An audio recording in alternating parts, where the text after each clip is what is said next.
तो अभी जो क्वेश्चन ले रहा हूं मैं वो है JEE 2020 का, जो कि 6 सितंबर की फर्स्ट शिफ्ट में पूछा हुआ है। और क्वेश्चन क्या है कि limit x approaching to 1 integral from 0 to x - 1 whole square t cos t dt upon x - 1 into sin of x - 1, इस लिमिट की वैल्यू हमें फाइंड आउट करनी है।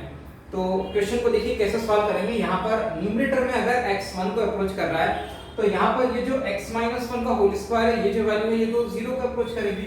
तो यहाँ पे इस इंटीग्रल की जो न्यूमरेटर में है इसकी अपर लिमिट और लोअर लिमिट दोनों 0 को अप्रोच कर रही है। तो ये जो इंटीग्रल है न्यूमरेटर का वो तो 0 पे जाएगा। और डिनोमिनेटर में भी जब x1 को अप्रोच करेगा तो ये x - 1 into sin of x - 1, ये वैल्यू 0 इनटू 0 दैट इज 0 को अप्रोच कर रही है। मतलब न्यूमरेटर और डिनोमिनेटर दोनों ही 0 को अप्रोच कर रहे हैं। तो सबसे आसान तरीका इस क्वेश्चन को करने का क्या है कि हम लॉपिथल रूल को यूज करेंगे, जिसमें हम न्यूमरेटर को भी डिफरेंशिएट करेंगे और डिनोमिनेटर को भी डिफरेंशिएट करेंगे और वापस से लिमिट को हम इवैल्यूएट करेंगे।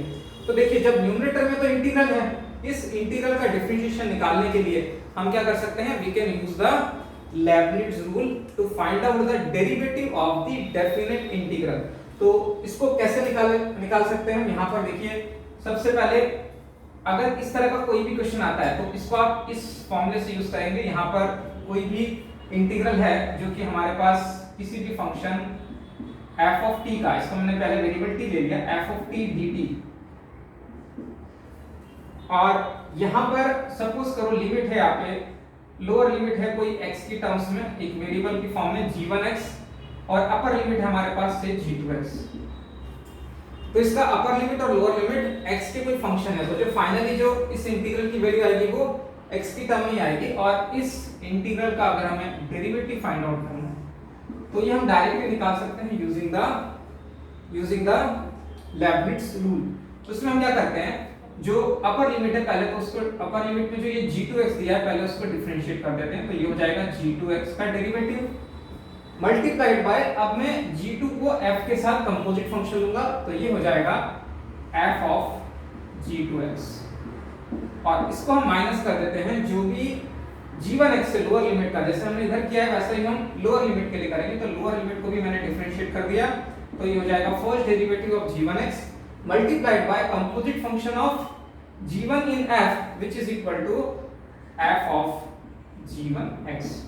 तो ये फॉर्मूला जो है हम न्यूमरेटर के लिए इसको यूज करेंगे। तो सबसे पहली चीज तो यहाँ पर क्या हो जाएगा कि जो न्यूमरेटर है, इस न्यूमरेटर के लिए मैं जब डिफरेंशिएट करूंगा तो क्या हो जाएगी हमारी वैल्यू, जो अपर लिमिट है x - 1 होल स्क्वायर, उसका डेरिवेटिव हो जाएगा 2 टाइम्स x - 1। तो ये हो जाएगा आपका 2 टाइम्स x - 1 मल्टीप्लाइड बाय, अब जहां पर भी t दिख रहा है आपको हर जगह पे आप क्या यूज करोगे, x - 1 का होल स्क्वायर।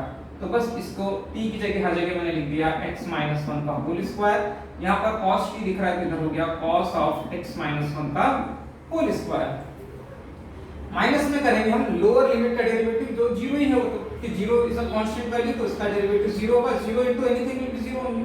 तो यहाँ पर माइनस में 0 आ गया। अब डिनोमिनेटर में क्या होगा, डिनोमिनेटर का भी फर्स्ट डेरिवेटिव लेना होगा, क्योंकि हमारा लिमिट जो है जब x टेंडिंग टू 1 है, और उसके लिए जब मैंने लॉपिथल रूल यूज किया तो डिनोमिनेटर को और न्यूमरेटर को दोनों को डिफरेंशिएट करना है। अब मैं डिनोमिनेटर को डिफरेंशिएट करूंगा तो पहले x - 1 का डेरिवेटिव जो कि 1 होगा multiplied by sin of x - 1। तो यहाँ पर मैंने क्या किया, प्रोडक्ट रूल को यूज किया है। तो पहले फंक्शन का डेरिवेटिव मल्टीप्लाइड बाय दूसरा फंक्शन, ये sin ऑफ x - 1 है, और प्लस अब पहला फंक्शन एज इट इज रखा x - 1 into sin of x - 1 का डेरिवेटिव, मतलब कि cos ऑफ x - 1। मतलब अब हमको इस लिमिट को इवैल्यूएट करना है। तो इसको इवैल्यूएट करना कैसे करेंगे, सबसे पहले या तो आप इसमें x - 1 को t मान लेते हैं।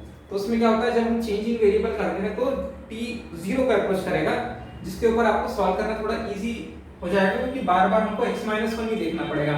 और बहुत सारे क्वेश्चन क्या होते हैं जो लिमिट के होते हैं वो t = 0 पे डिफाइन करना इजी हो जाता है, क्वेश्चन को सॉल्व करना इजी हो जाता है। तो ऐसे क्वेश्चन में जब जहां पर आपको हर जगह x - 1 की फॉर्म दिख रही है वहां पे आपने x - 1 को ही t मान लिया। x - 1 को ही अगर हमने t मान लिया तो जब x जो है वो 1 को अप्रोच कर रहा है, मतलब t जो है हमारी वैल्यू वो 0 को अप्रोच करेगी। तो t अप्रोचिंग टू 0 बना दिया हमने इस क्वेश्चन को। तो यहाँ पर मैंने बोला limit t is approaching to 0, और ये हो जाएगा आपका 2 टाइम्स यहाँ पे x माइनस 1 का होल क्यूब हो जाएगा आपका t का cube multiplied by cos of t का स्क्वायर डिवाइडेड बाय ये हो गया आपका sin of t plus t times cos of t। अब आप चाहें तो इसको एक बार और लॉगरिथम यूज कर सकते हैं, क्योंकि अभी भी जो फॉर्म फंक्शन है वो 0/0 की फॉर्म में दिख रहा है आपको।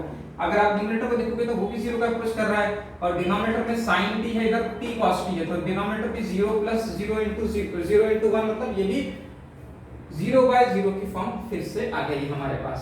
तो अब हम क्या करेंगे, इसमें न्यूमरेटर को डिफरेंशिएट करेंगे। न्यूमरेटर को डिफरेंशिएट किया तो अब हमें क्या हो जाएगा, लिमिट t अप्रोचिंग टू 0, यहां पर हो जाएगा न्यूमरेटर में 6 times t² multiplied by cos of t², और इसके बाद फिर से डिफरेंशिएट करेंगे तो यहां पर cos t² को डिफरेंशिएट करेंगे 2t³ तो ऐसे ही रहेगा, cos t² का डेरिवेटिव हो जाएगा -2t * sin ऑफ t², और डिनोमिनेटर में क्या आ जाएगा, डिनोमिनेटर में sin t का डेरिवेटिव हो जाएगा cos of t plus t का डेरिवेटिव मतलब कि 1 मल्टीप्लाइड बाय cos t। हम निकाल रहे हैं t cos t का डेरिवेटिव, तो t cos t का डेरिवेटिव क्या हो जाएगा, फर्स्ट फंक्शन इस t जिसका डेरिवेटिव है 1 multiplied by cos t plus second function which is equal to t और उसका डेरिवेटिव है -sin t, तो ये हो जाएगा -t * sin of t।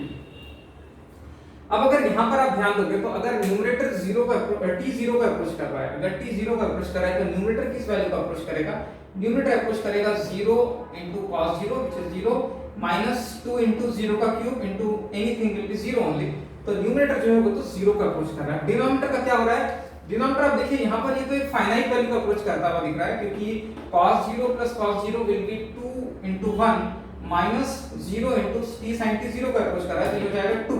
तो डिनोमिनेटर आपका 2 का अप्रोच कर रहा है, न्यूमरेटर आपका 0 का अप्रोच कर रहा है। Numerator is approaching to 0, denominator is approaching to a finite value 2। तो अब ये तो 0/0 की फॉर्म नहीं है, लेकिन यहां पर क्लियरली दिख रहा है जब न्यूमरेटर 0 का अप्रोच कर रहा है तो एज अ होल पूरा जो एक्सप्रेशन है वो भी 0 को ही अप्रोच करेगा, क्योंकि डिनोमिनेटर एक नॉन जीरो वैल्यू है। तो इसकी वजह से इस क्वेश्चन का जो राइट आंसर आ जाएगा वो हो जाएगा option B. So option B will be the right answer to this question.